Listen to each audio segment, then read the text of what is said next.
आपका हमारे YouTube channel knowledge stories में स्वागत है। हम आपको सिकंदर महान की कहानी सुनाते हैं। आशा है कि आपको कहानी बेहद पसंद आएगी। सिकंदर महान का जन्म 720356 ईसा पूर्व को पेला मैसेडान यूनान में हुआ था। वो मैसेडोनिया का ग्रीक प्रशासक था। इतिहास में सिकंदर सबसे कुशल और यशस्वी सेनापति माना गया। अपनी मृत्यु तक सिकंदर उस तमाम भूमि को जीत चुका था जिसकी जानकारी प्राचीन ग्रीक लोगों को थी, इसलिए उसे विश्व विजेता भी कहा जाता है। सिकंदर के पिता का नाम फिलीप द्वितीय और माता का नाम ओलंपियास था। सिकंदर ने अपने कार्यकाल में ईरान, सीरिया, मिस्र, मेसोपोटामिया, फिनिशिया, जुदेया, गाजा, बैक्ट्रिया और भारत में पंजाब तक के प्रदेशों पर विजय हासिल की थी। सिकंदर ने सबसे पहले ग्रीक राज्यों को जीता और फिर एशिया, म्यांमार, आधुनिक तुर्की की तरफ बढ़ा। उस क्षेत्र पर उस समय फारस का शासन था। फारसी साम्राज्य मिस्र से लेकर पश्चिमोत्तर भारत तक फैला था।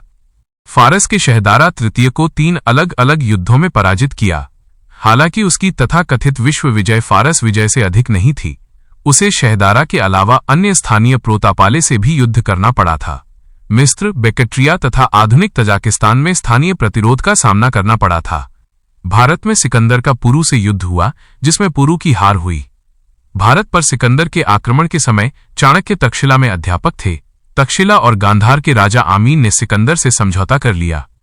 चाणक्य ने भारत की संस्कृति को बचाने के लिए सभी राजाओं से आग्रह किया, किंतु सिकंदर से लड़ने कोई नहीं आया। पुरु ने सिकंदर से युद्ध किया था, किंतु हार गया।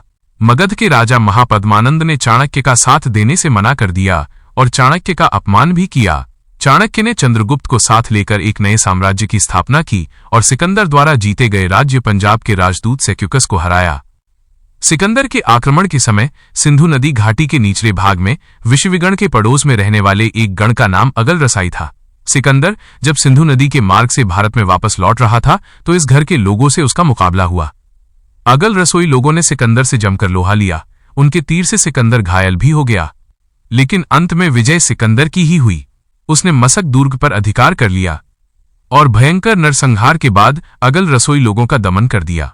भारतीय सैन्य बल अपने परम रूप में राजा पोरस की सेना में दिखाई दिए, जो सिकंदर का सबसे शक्तिशाली शत्रु था। उसने अरियन के अनुमान के अनुसार 30,000 पैदल सिपाहियों, 4,000 घुड़सवारों, 300 रथों और 200 हाथियों की सेना लेकर सिकंदर का मुकाबला किया। उसकी पराजय के बाद भी सिकंदर को उसकी तरफ मैत्री का हाथ बढ़ाना पड़ा। अगल रसोई जाति के लोगों ने 40,000 पैदल सिपाहियों और 3,000 घुड़सवारों की सेना लेकर सिकंदर से टक्कर ली। कहा जाता है कि उनके एक नगर के 20,000 निवासियों ने अपने आप को बंदियों के रूप में शत्रुओं के हाथों में समर्पित करने के बजाय बाल बच्चों सहित आग में कूदकर प्राण दे देना ही उचित समझा। सिकंदर को कई स्वायत्त जातियों के संघ के संगठित विरोध का सामना करना पड़ा, जिनमें मालव तथा शूद्रक आदि जातियां थीं, जिसकी संयुक्त सेना में 90,000 पैदल सिपाही, 10,000 घुड़सवार और 900 से अधिक रथ थे। उनके ब्राह्मणों ने भी पढ़ने लिखने का काम छोड़कर तलवार संभाली और रण क्षेत्र में लड़ते हुए मारे गए। बहुत ही कम लोग बंदी बनाए जा सके। 325 ईपू में सिकंदर भारत की भूमि छोड़कर बेबीलोन चला गया। 33 साल की उम्र में बेबीलोन में उसकी मृत्यु हो गई। सिकंदर इतिहास में Alexander III, Alexander the great और अलेक्जेंडर द ग्रेट एम्पायर के नाम से भी जाना जाता है। आशा करते हैं आपको कहानी बेहद पसंद आई होगी।